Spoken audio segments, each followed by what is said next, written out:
My name is Jota Samper. I'm an assistant professor at the program of environmental design. My main area of research is urban planning. I look a lot about sustainable urban processes. I'm particularly interested in informal settlements and urban violence and the relationship with that, with our environment. I teach at the program classes in planning and architecture, and a mix of those ideas, and also teach abroad classes that are taught, classes of ENVD that are taught outside in Colombia. Let's go back to March when course instruction made its shift to remote. What were your initial thoughts and feelings, and how did you react?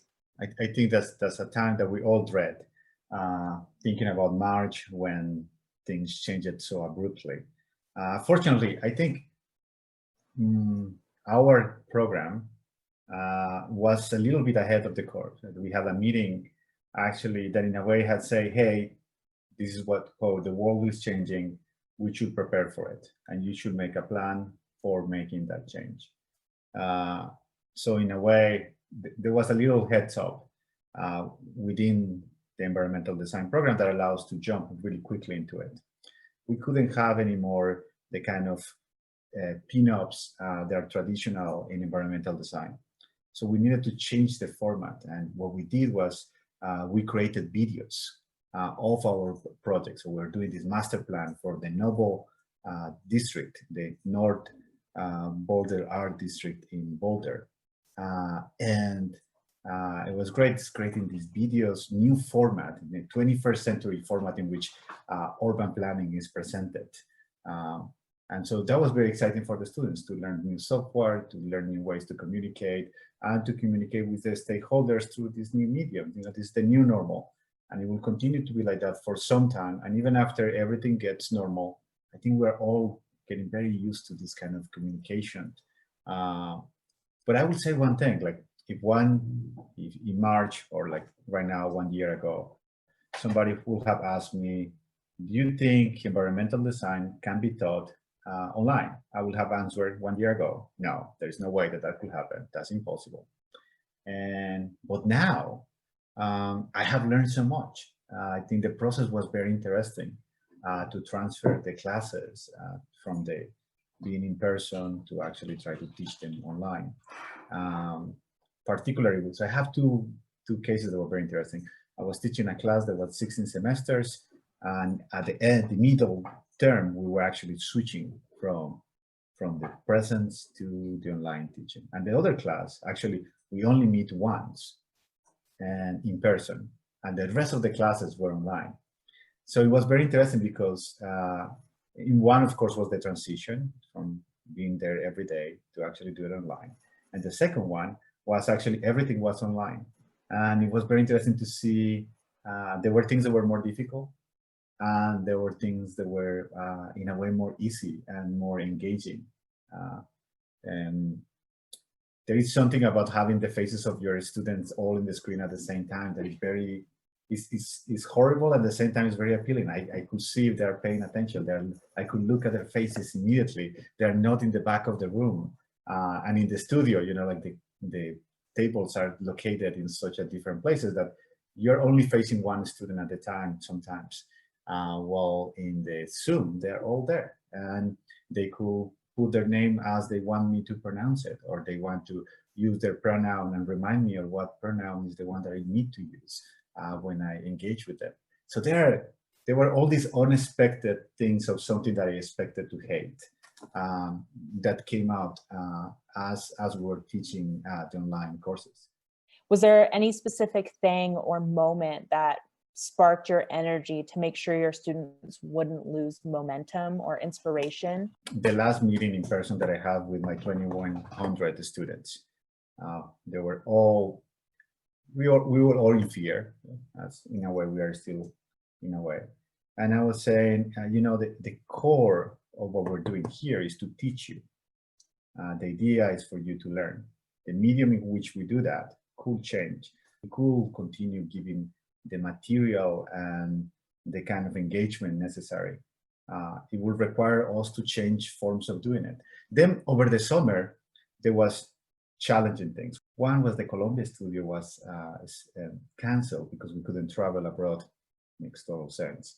But that left a community in Colombia that were expecting students to come and collaborate with them in trying to fix their problems of infrastructure. And that was very sad.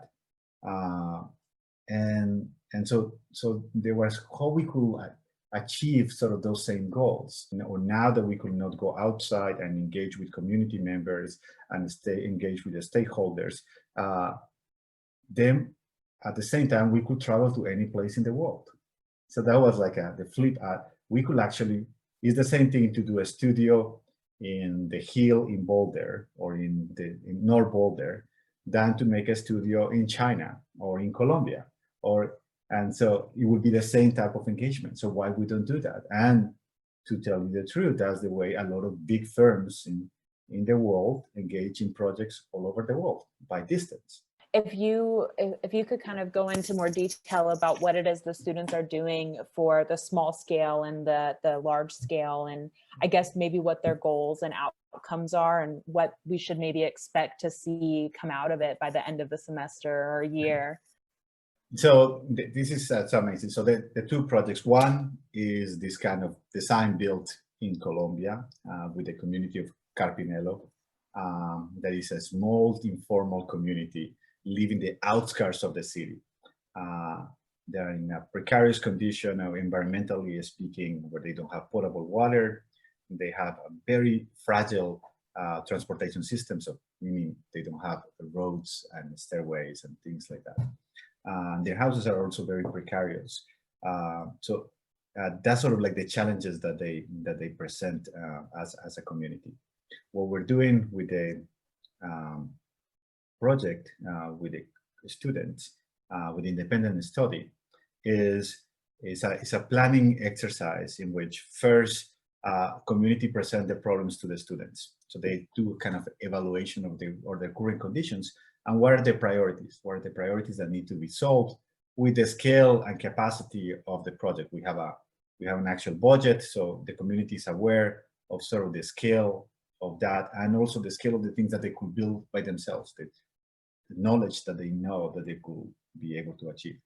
The students propose solutions to those problems. Particularly, right now we have 5 students proposing 5 different projects, from expansions to a community kitchen, to a community garden, stairways, pathways, and a system of solar energy to illuminate the neighborhood at night in the public spaces.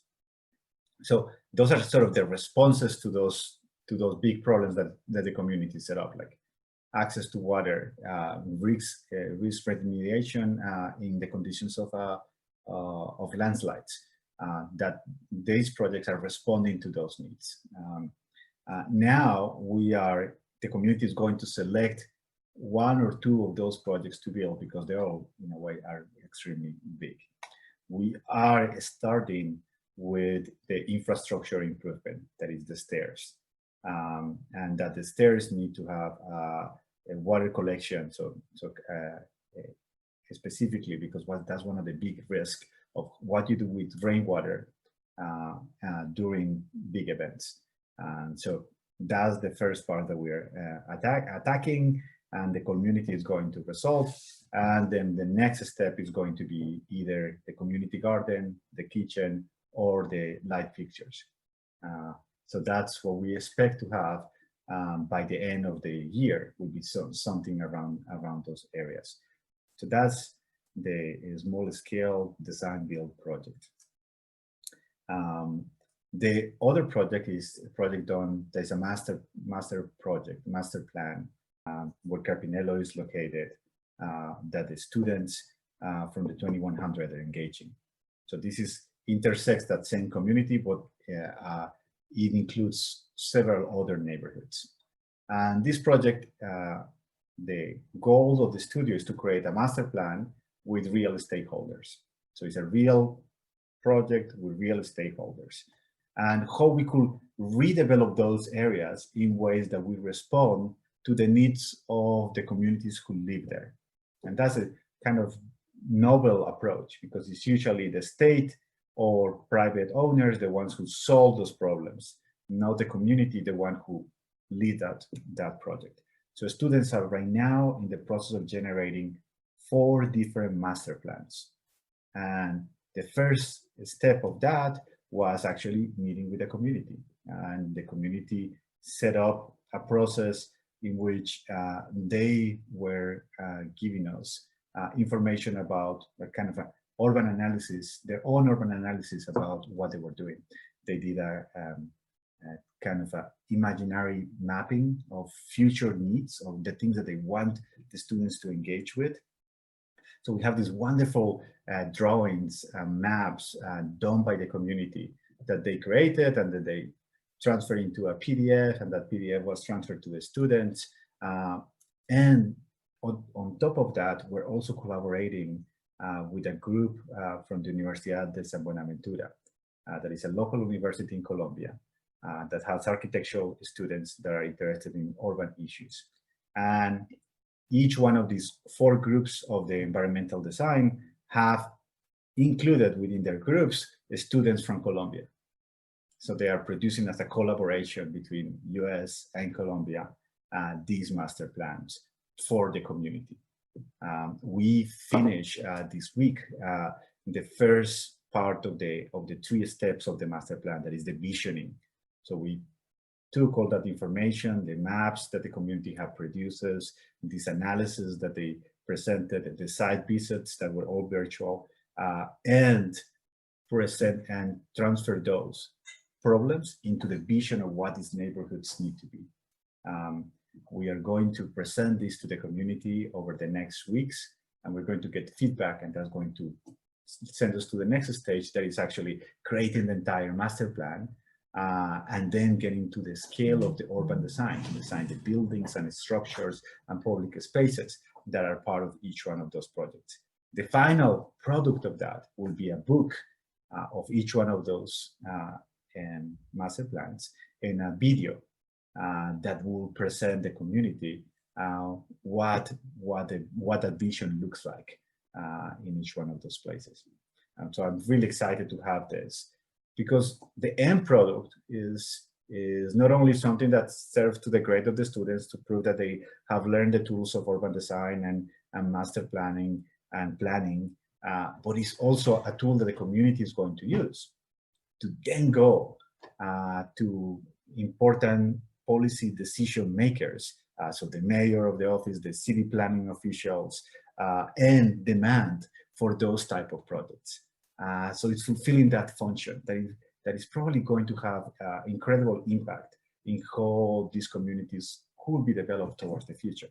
And I'm really, really excited about to see what the students come up with, because the challenge is to think in a very innovative ways.